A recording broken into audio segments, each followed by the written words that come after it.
So when we talk about coaching, people normally feel that they need to be coached, meaning there is a defect that they need to fix. Not necessarily. Coaching has a lot to do with personal development or focusing on the developmental areas than defect tracking or remedial aspect. So there are two aspects of coaching: A, remedial; B, developmental.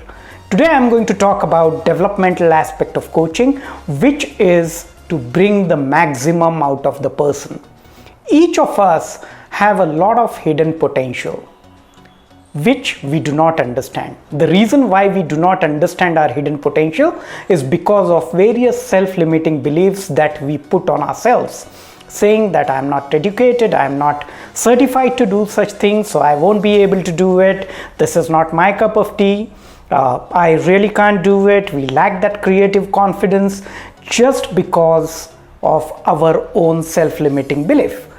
The science shows that if we practice coaching, the self-limiting belief definitely can be addressed. And this is where I'm going to talk about how coaching helps in unlocking the hidden potential. So for me, coaching has a lot to do with unlocking the hidden potential than fixing up a defect or being remedial for a particular aspect. Always remember, coaching engagement is always goal driven. So it is primarily the goal that drives coaching. When I say that it is goal that drives coaching, it also means that we have to focus on goal, align all our activities towards that goal and try to achieve that. And that's exactly what the coach's role is. A coach's role is to ask using various tools. Sometimes those tools are external, sometimes those are powerful questioning techniques. So I'm going to talk about powerful questioning techniques. When we ask for solution, people start thinking about their own thought process. This is the beginning of their own realization that they have a lot of hidden potential.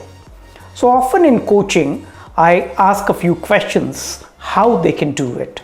These questions are very powerful, very open-ended, and that makes them think, look inward. When you start looking inward, you realize that there's a lot of potential that you hold. Probably you have never thought about that aspect. This is where the coach's job is. So various organizations who have coaching practice in place, they have more of developmental approach than remedial approach in coaching. We always practice a model called GROW: goals, reality, options, and way forward, again leading to goals. So once you define the goals have to be SMART, okay, specific, measurable, achievable.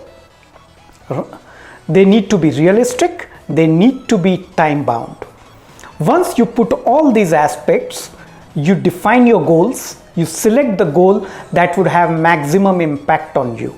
Instead of choosing multiple goals, we always advise you choose one or two goals which are going to have maximum impact on you. Then the second step that's reality. Check in relation with that goal, where do you stand as on today? As on today, what's the status? Where do you want to start?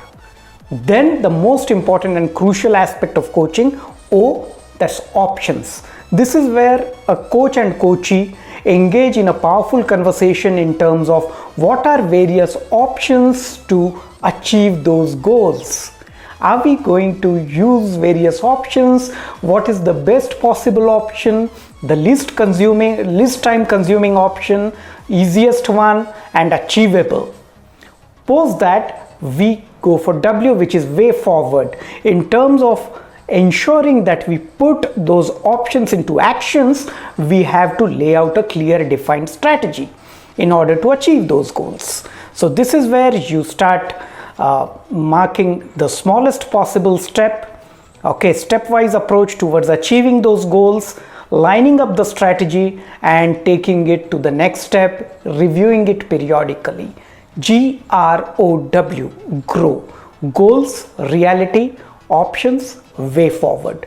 A coach helps you throughout your journey in order to achieve those goals, realize your potential, and unlock the hidden potential, making you think about what you can achieve more. So wish you all the best with your coaching engagements and look forward to your growth using Groove Model.